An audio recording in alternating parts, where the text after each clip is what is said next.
Halo semuanya, nama saya Dian Anone, saya mahasiswa Universitas Nusa Cendana. Di sini saya akan menjelaskan beberapa materi. Yang pertama, perkembangan diri anak usia dini. Yang pertama, konsep diri atau konsep diri terdiri dari konsep diri positif dan negatif yang ditanamkan melalui kegiatan. Jenis kegiatannya adalah berdoa, membaca, dan bermain. Yang kedua, harga diri atau memiliki pribadi yang menyenangkan. Yang ketiga, emosi diri yang terdiri dari emosi diri positif dan negatif. Emosi diri positif contohnya seperti anak akan sabar, lucu, senang, dan bahagia. Emosi diri negatif contohnya seperti anak tidak sabar, marah, dan gampang curiga. Dan yang terakhir atau yang keempat, teori Erik Erikson yang berkaitan dengan inisiatif dan rasa bersalah, di mana anak mengembangkan potensinya atau perkembangan diri dengan berinteraksi dengan lingkungan sekitar. Yang kedua adalah gender. Gender adalah ciri-ciri peran dan tanggung jawab yang dibebankan pada perempuan dan laki-laki yang ditentukan secara sosial dan bukan berasal dari pemberian Tuhan atau kodrat. Contoh kesenjangan gender: yang pertama, pola pernikahan yang merugikan pihak perempuan. Yang kedua, kesenjangan gender di pasar kerja. Yang ketiga, kekerasan fisik. Dan yang keempat, hak kepemilikan. Pentingnya pengenalan gender pada anak agar anak memahami perbedaan peran antara laki-laki dan perempuan. Metode yang digunakan untuk pengenalan peran gender adalah yang pertama, metode bercerita, metode pembiasan, metode sosiodrama, dan metode bercakap-cakap.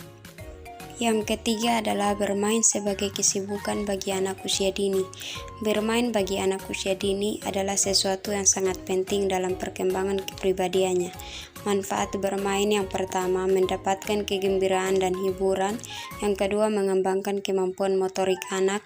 Yang ketiga, mengembangkan kecerdasan intelektual, mengembangkan kemampuan motorik kasar, meningkatkan konsentrasi anak, meningkatkan kemampuan sosial anak, meningkatkan kesehatan dan pikiran anak.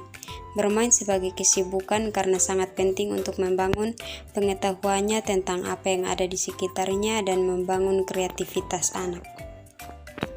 Yang keempat, pengasuhan.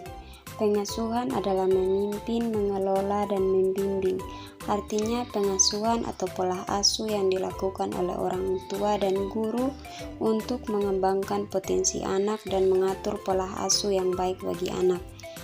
Yang pertama, keterampilan orang tua ketika berkomunikasi dengan anak. Yang pertama, aktif mendengar, penuh perhatian, merespon dengan bahasa tubuh, merefleksikan, jelas, dan memberikan umpan balik.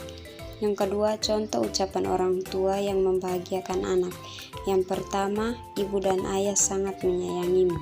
Yang kedua, terima kasih ya sudah membantu ayah dan ibu. Dan yang terakhir, maafkan ibu dan ayah karena melakukan sesuatu yang salah. Dan yang kelima adalah hubungan anak usia dini dengan teman sebaya. Teman sebaya adalah sekelompok individu yang memiliki usia dan kedewasaan yang hampir sama. Beberapa fungsi teman sebaya terhadap individu anak usia dini adalah memperkuat penyesuaian moral dan nilai-nilai. Pertemanan memberikan fungsi positif bagi anak. Yang pertama, memberikan support, rasa percaya diri, dan evaluasi diri yang positif. Memberikan rasa aman secara emosional, memberikan kasih sayang, dan menjadi tempat berbagi minat, harapan, dan kecemasan. Hubungan anak usia dini dengan teman sebaya berdasarkan 6 aspek perkembangan anak. Yang pertama, aspek nilai agama dan moral. Artinya, saling mengingatkan segala hal yang berkaitan dengan agama.